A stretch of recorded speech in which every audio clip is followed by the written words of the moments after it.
This is week 5. Monday, 9/24/18. NET-200. Wireshark install. Talk about protocols.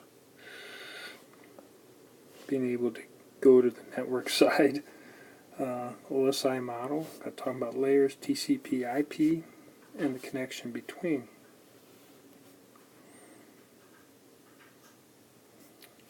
Reviewed networks in where we're going on Friday.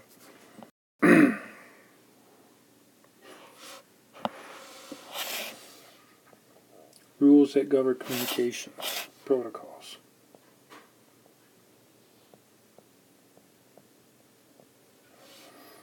So we looked at the OSI model. To use this, we demonstrated, we went to this website. So we have a browser hooked into an application. The data comes down and gets presented. We create an end-to-end session, like right over here. Figure out how we're going to transport it. TCP would be true for a website, a unicast. UDP would be like for streaming, and it gets split up into segments, and we add port number. Come down to the network layer, we add IP addressing, we now call it a packet. Come down the data link layer, we add data link addressing, which if it's Ethernet, it's MAC, Ethernet or Wi-Fi, it's MAC. Now we call it a frame, and then the physical layer puts it out on the wires.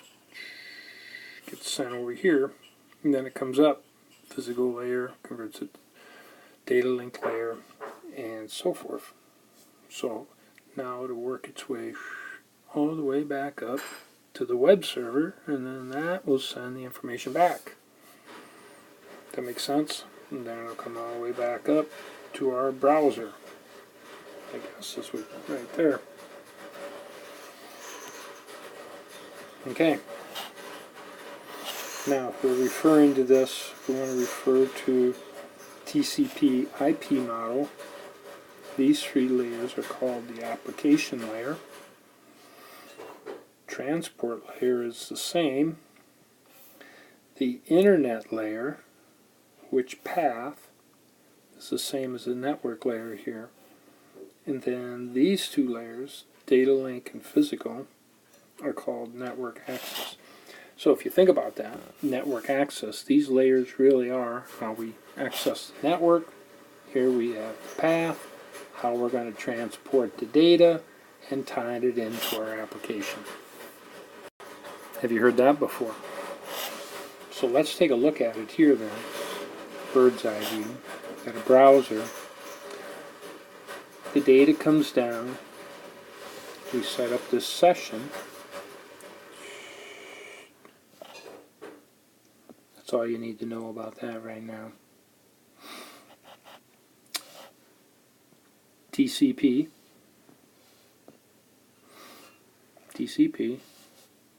browsing the web.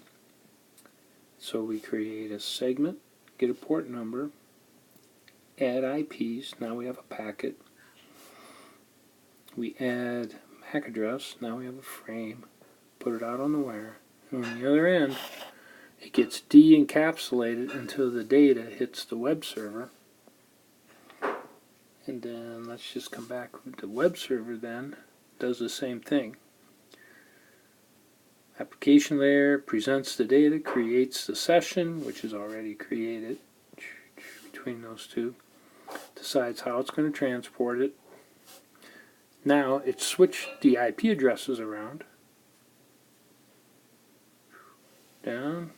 Comes back here, gets de-encapsulated, ends up in the browser. Browser interprets the information. Okay. So, if we think about that going out to the internet,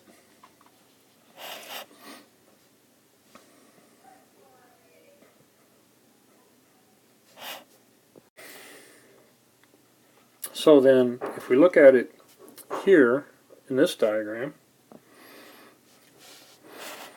we have a computer, goes out, accesses the website, and then the website sends the information back to the computer. So it goes through all those steps. When it leaves, right? When it leaves, over here it reverses the process and then sends the information back. So it goes through the steps going up, reads the data, then goes back down through the steps and reverses the process. The information gets through the internet based on the IP addresses, source and destination, and then of course when it gets to the switch it finds the correct computer based on the MAC address, and that information is put back on here in the routing device. Okay, that's it.